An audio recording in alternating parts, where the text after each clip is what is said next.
Areena.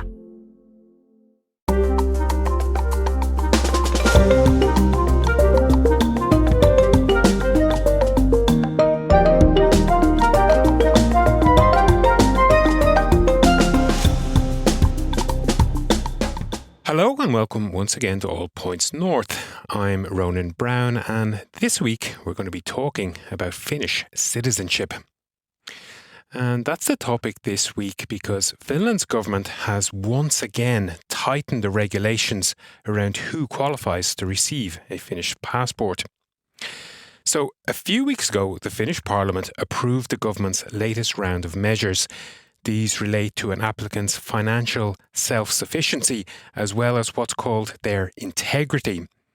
Now, integrity in this context means that any offences or crimes that a person commits will have a greater impact on whether they can be granted citizenship under the new laws. But that's just an aside because the financial self-sufficiency aspect is the one that has caught most people's attention because it includes a provision that if the applicant has relied on certain social welfare benefits for more than 3 months over a 2-year period, they will not qualify for Finnish citizenship. There are other changes as well, but that one in particular has caused a lot of confusion as well as a lot of concern. But before we get deeper into the new regulations, I want to add a reminder here that this is just the second stage of the government's 3-stage process aimed at tightening the rules around Finnish citizenship. Some of you will no doubt remember last year when the period of residency before a person can apply for a Finnish passport, that is, the amount of time they have lived in the country, that was extended from 4 years to 5 years for some and from 5 years to 8 years for others. Now, there was quite a reaction to that change as well as plenty of media coverage at the time, but when we did a little bit of digging here at Yle News, we found that in practice, most applicants are still eligible to apply after 5 years.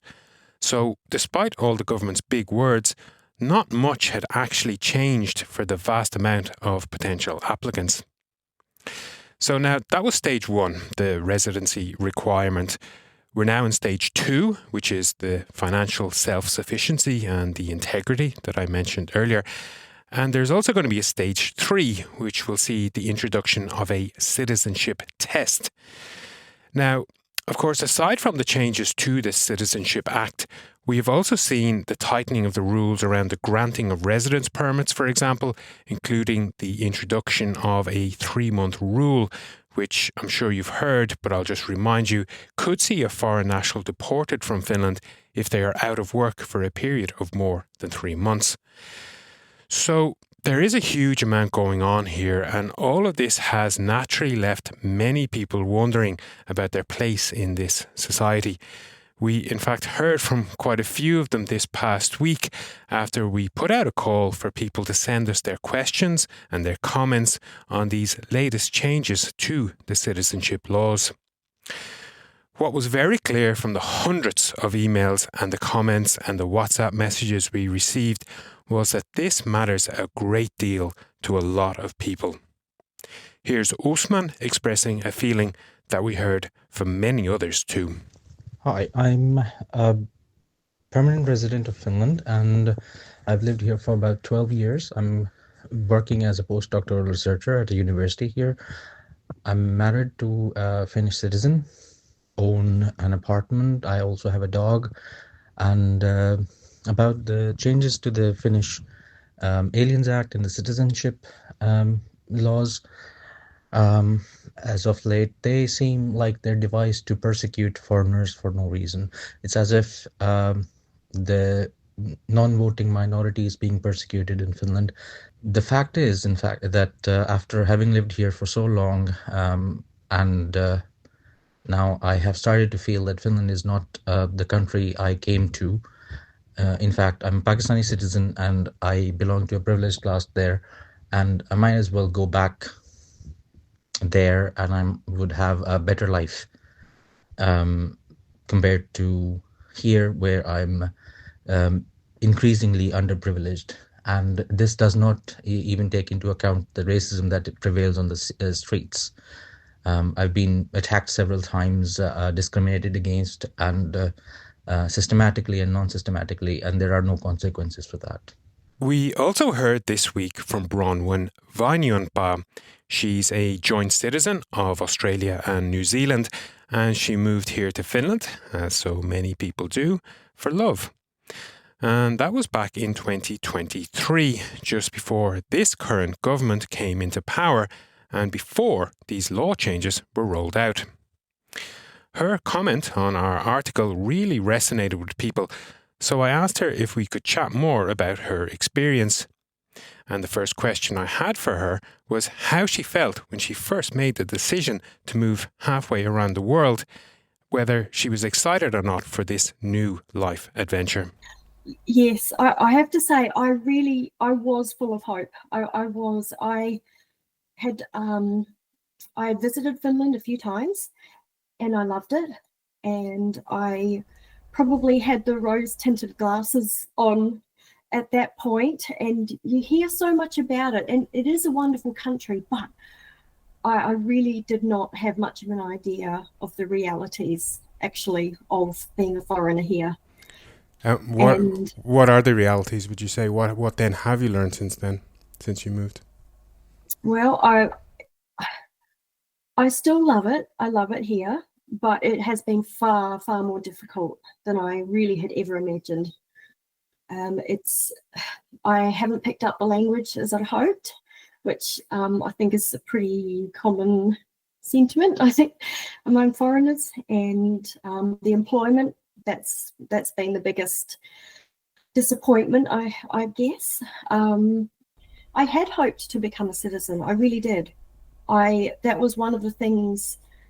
When I decided to move, I immediately thought, well, yeah, I would love to become a Finnish citizen. It was my intention to integrate, to learn the language, to find employment. But yeah, it's turned out quite different. Yeah. So how do you feel about these new laws being introduced? These kind of 3-phase changes to the citizenship law. Sorry, how do you feel about and how they've affected you as well? They will affect me, yes. And in all honesty, I do feel that they are quite targeted and a little bit unfair, to be perfectly honest. I can understand some of the changes, and I do think they're reasonable. And these are things that I feel like if you put in the effort and if you put in the work, and you have, a reasonable motivation to integrate, it's doable. However, I think for me, the one thing I really disagree with is the unemployment benefit rule, because a lot of us foreigners, we have absolutely no choice right now. Yeah. And the employment situation, there's not really a whole lot that we can do about it to improve our job prospects. And anything that we do, such as like learning Finnish to a high level, that's going to take, it for me anyway, it's going to take years. So I don't think it's fair. Yeah. I really don't. Yeah. And does it add to like a sense of sort of exclusion from the society that you can't even apply to be a citizen until you've ticked these boxes? Or how does it make you feel about your place here? Absolutely.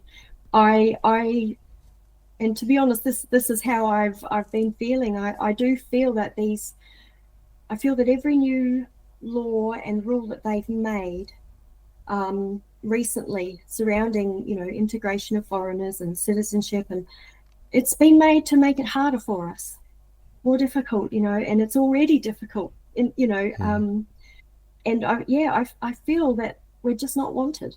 I feel like the government, they would love nothing more, better than me to just pack my bags and go back to New Zealand, and that would be a real shame. I think it really would, because I do love Finland, and I really wanted to make it work here.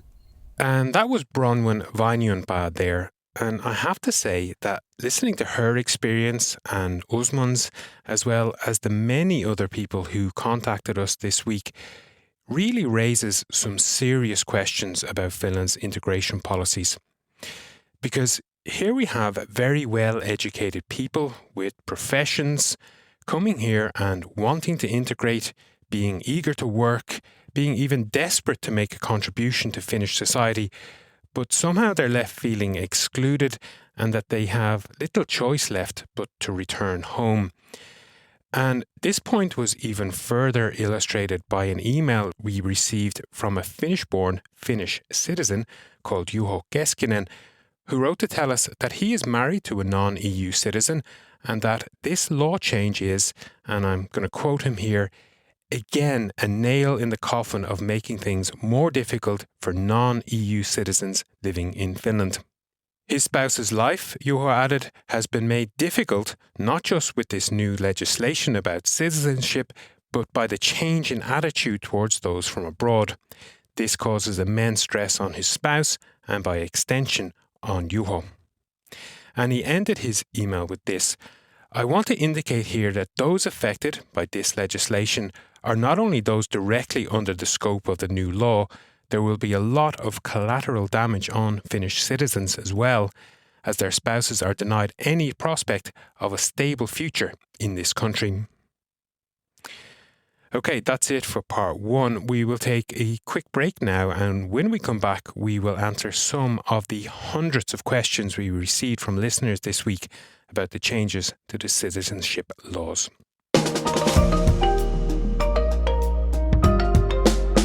Okay, so as I mentioned, we published an article earlier this week asking people to send us in their questions and their comments about the latest changes to the citizenship laws. We did this because we noticed, once again, that the law changes were causing no end of confusion and concern among Finland's immigrant community. And the emails and the messages we received absolutely reflected that. So I collated all the questions and I put them to two experts at Finland's Interior Ministry. They were Hanna Pikkanen and Roope Jokinen. They are tasked with drafting this new legislation and interpreting its meaning. Now, I should at this point draw a distinction between the Interior Ministry and the Finnish Immigration Service, Migri. The ministry drafts the law and Migri implements it. So we will hear a bit more from Migri later. But getting back to the questions we received, I thought actually when I started working on this episode a few weeks ago that I had a pretty good handle on the citizenship laws and the consequences of these changes. But there were so many more stories and situations and scenarios that I could not have imagined that people will face as a result of these law changes. Now, unfortunately, I can't cover absolutely all of them or answer all of them, but I will try to answer them, or as many of them as I can and as comprehensively as I can. So we did actually receive about 250 questions in total, and I think they can be broadly broken down, however, into about 5 main categories. And those 5 categories are the wording of the law itself and what it means, what happens to applications that are already submitted, about which benefits are included or not included, and then there were questions about spouses and there were questions about children. So I'm going to try and go through each of them in turn, starting with the first one and probably the question that we received the most, or the topic we received the most questions about. So the new law states that a person who has claimed certain social benefits for more than 3 months over a 2-year period may not be granted citizenship. Okay, but when does that 2-year period start? Does it start, for example, when you submit your application or when the processing of the application begins by Migri? Actually, the answer to both of those questions is no, it's neither of those. The ministry told me that the 2 years is counted from the date the decision is made. That is, the 2 years prior to the granting of citizenship.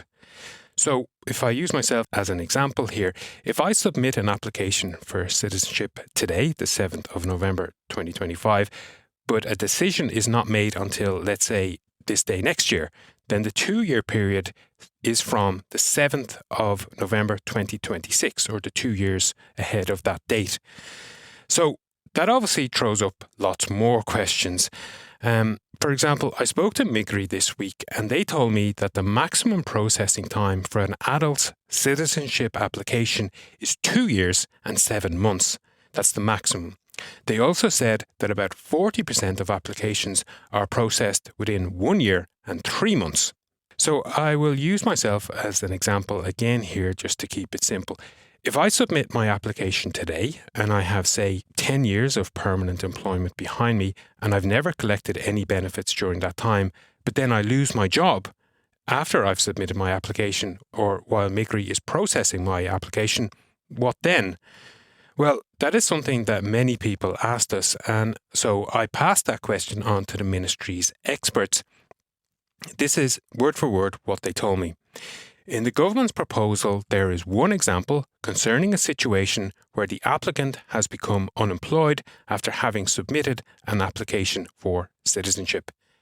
An exemption based on very serious reasons could be possible if the applicant has been working for several years before unemployment.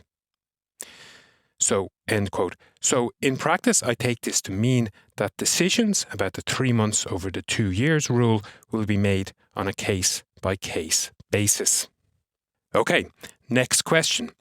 Some people also contacted us to say they have already submitted an application or will do before the new rules come into force on the 17th of December.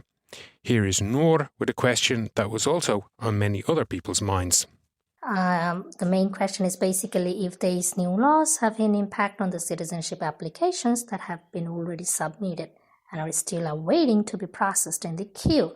So I'm asking this question because my application is basically been submitted last year, early December 2024 for citizenship, and it's still in the queue. And on top of that, when I heard when I read this news that the new citizenship about this new citizenship laws, so it's actually worrying me because I'm really concerned whether this new law would actually affect my application, which is still awaiting to be processed, which means not yet being reviewed. So I put this very question to the ministry, and they replied that the new amendments only apply to applications that are submitted on the 17th of December or after that. If an application has been submitted before that, then the new amendments do not apply. Okay, question 3 or category 3. Which social benefits will the 3-month, 2-year law apply to? There are many kinds of social benefits, from unemployment benefits to parental leave, so which apply and which do not? So the ministry's experts told me that this amendment applies only to unemployment benefits or social assistance, or some combination of the two. And social assistance, although it sounds very broad, is a very specific kind of benefit known as toimeentulotuki in Finnish, and it's considered a sort of last resort form of social benefit.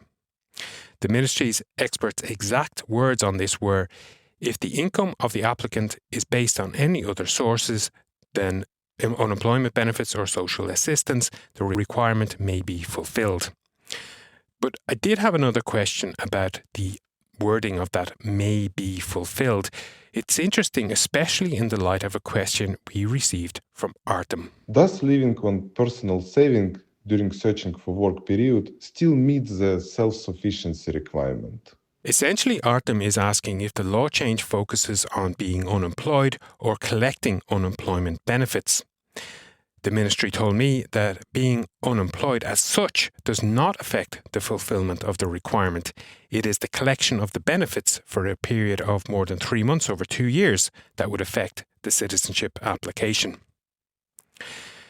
And we received many other questions about this topic, from people asking if the startup grant they receive for setting up a new business affects the application, or parental allowance or sick leave pay.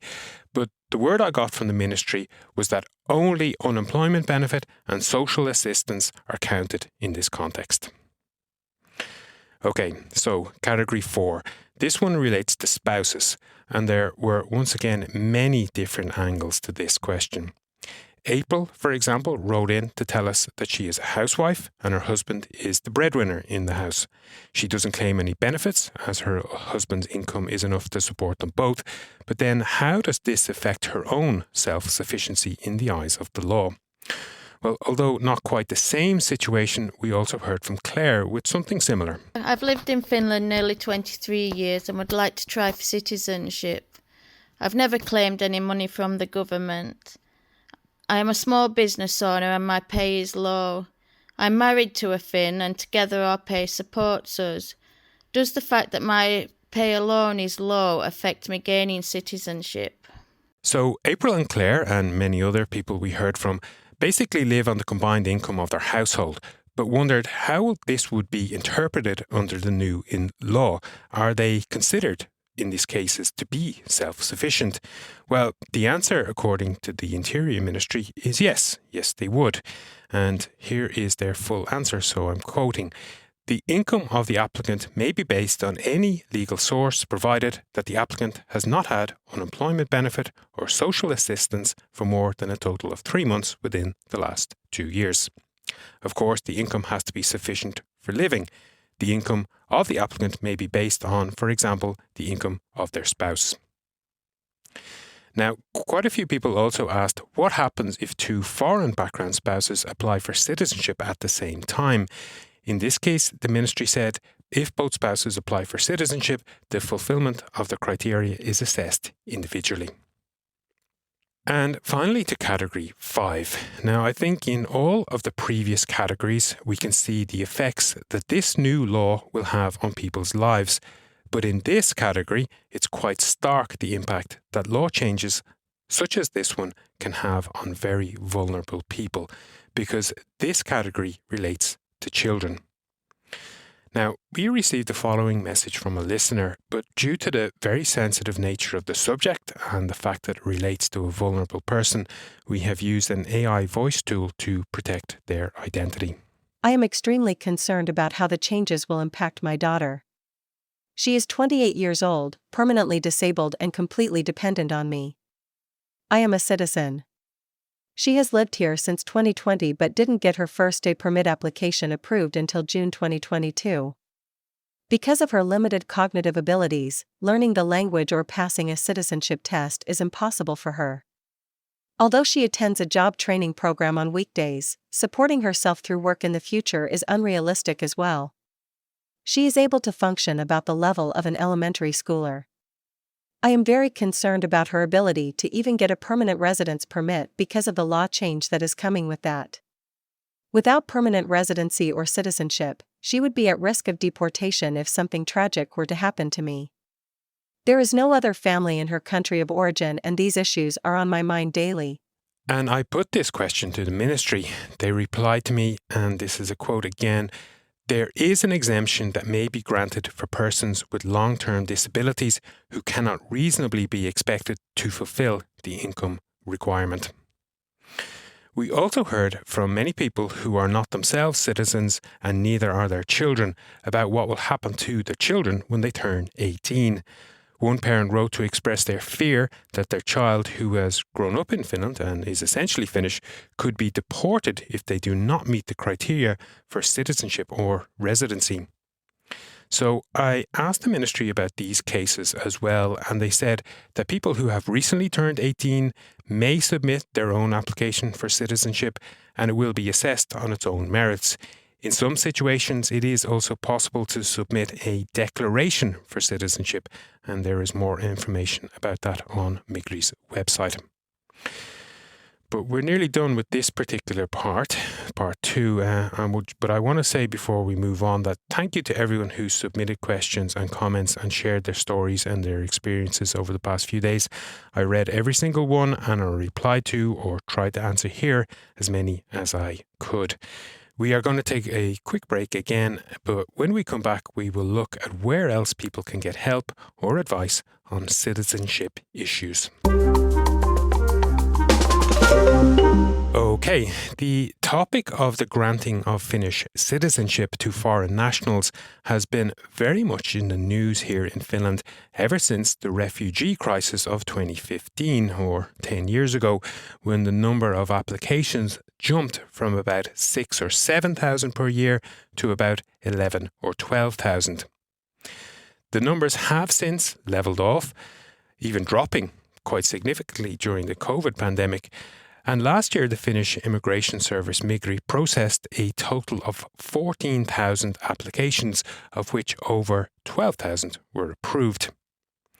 So I mentioned earlier I spoke to Migri this week, and I also asked them if there has been a noticeable increase in the number of applications they have received since news of these latest changes were announced.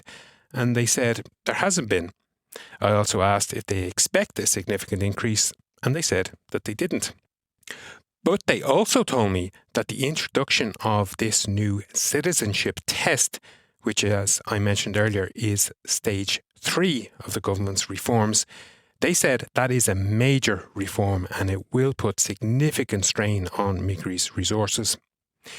They also told me that budget cuts will lead to a reduction in Migri staff with a knock-on effect on service levels. So that leaves the question that where should you turn if you need help or advice with these citizenship matters?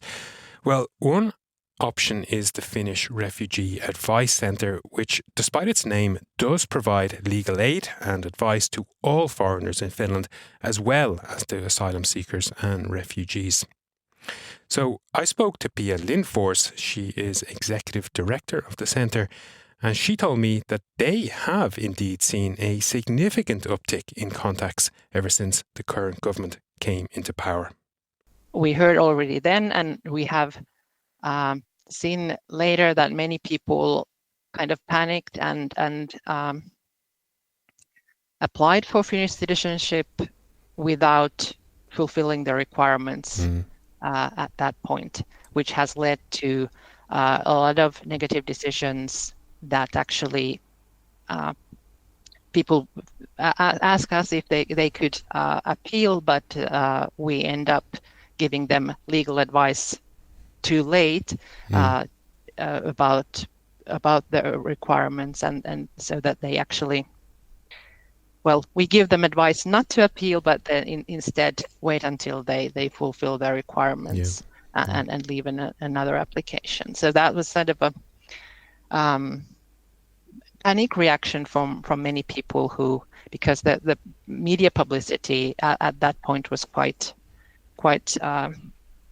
common actually. So people really were and are quite aware of all these tightening legislation changes. Okay, and with all of that in mind, what would you like to see doing differently, or what should be done differently to kind of improve this situation? Well, these strict, totally unfounded changes should simply be cancelled. I mean, there were absolutely no grounds for these changes. They are purely ideological, I would say. Instead, there should be a clear, predictable sort of future or path for migrants to actually stay in Finland if they want to. Because the current policies, the recent legislation changes and the future legislation changes really mean that, and I think that people quite correctly have understood that they are not welcome in Finland. And that was Pia Lindfors there of the Finnish Refugee Advice Centre. But before we move on to the news roundup, I really want to thank everyone who took the time to contact us about this subject over the past week. And please do continue to send us your thoughts and your comments on this topic or anything else that's on your mind. You can send us a message or a voice note via WhatsApp to +358 44 421 0909. Or you can also send us an email, allpointsnorth@yle.fi. Now for a quick roundup of what else has been making the headlines in Finland this week. And in keeping with the theme of this week's podcast, we start with the news that a new study published this week has revealed that immigrants are a net benefit to Finland's public finances. The research found that foreign language speakers account for about 10% of the population, but collect only about 5% of welfare benefits or other income transfers. A spokesperson for the research group said these findings debunk the myth that immigrants are a burden on Finland's public finances. In this week's other news, Finland's Education Ministry announced that schools in 5 cities across Finland will begin offering the upper secondary education curriculum in English from 2026. The ministry said that the move aims to make Finland more attractive to international students and to citizens returning from abroad with young children. In political news, Yle's latest monthly poll of voters found that the opposition Social Democratic Party is still the most popular party in the country, with support from 1 in 4 voters. Prime Minister Petteri Orpo's NCP party also saw its support rise, while almost every other party saw its popularity drop slightly compared to last month's results. And the Finnish Parliament approved a bill this week that will allow people to claim rebates from the state if they turn in their old cars and buy new, lower-emission vehicles. If owners of cars that are at least 10 years old replace them with a fully electric or hydrogen-powered vehicle, they will receive some €2,500 towards the purchase. And finally, people in Finland are eating more eggs than ever before, according to a report published this week. The average Finn consumes about 12 kilograms of eggs per year, or about 4 per week. And that's all we have for another episode of All Points North. If you're looking for something to watch this weekend, then I can highly recommend My Life is Murder, which is streaming on Yle Areena. I started watching it this week, and it's one of those comedy dramas that finds the right mix between being dramatic enough to be interesting and funny enough to be light viewing. Also, it's set in Melbourne and in Auckland, so there's plenty of sunshine too if you're missing that during the depths of a Finnish November. But before I go, I would like to say thank you, or even a huge thank you, to our audio engineer Katja Kostiainen for putting the show together today. Zina will be back next week. Bye for now.